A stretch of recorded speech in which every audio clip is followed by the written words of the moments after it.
My name is Jacob Ginspark, and this presentation will focus on the design principles developed by Dieter Rams and how they relate to video games.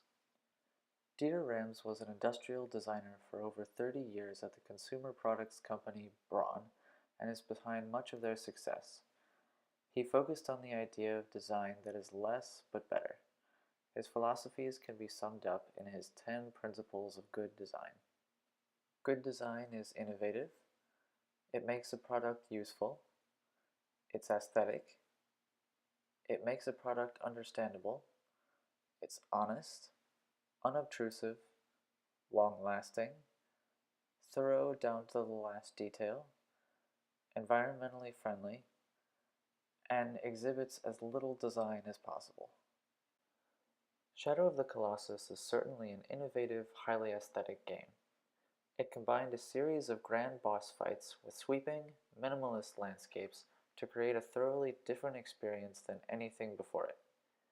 With the landscapes being so vast and the color palette being on the paler side, there was very little visual pollution and nothing felt cluttered.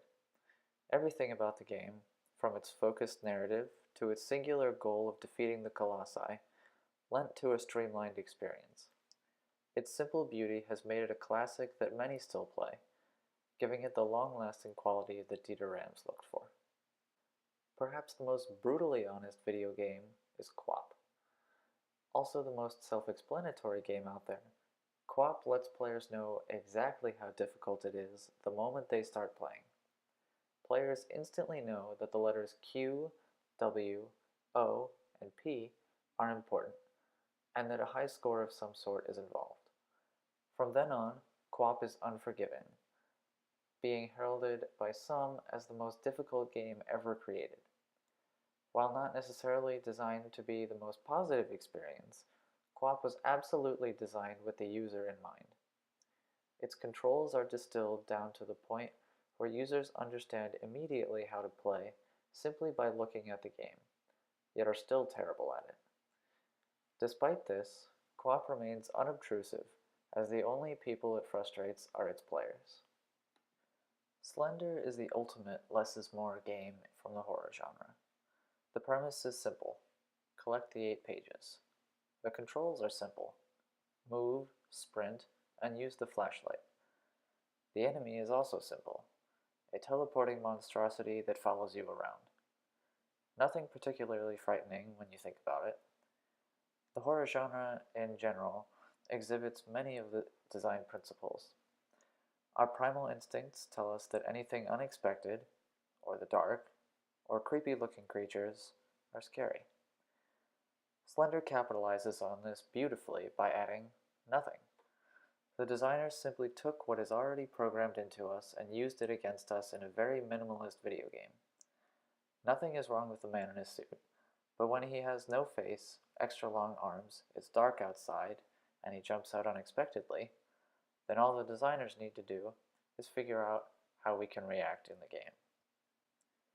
Finally, Limbo is minimalist to the core. With an entirely grayscale color scheme and hauntingly barren landscapes, visual pollution is non-existent. The game presents its story with no dialogue, opting for a sort of macabre puppet show style instead.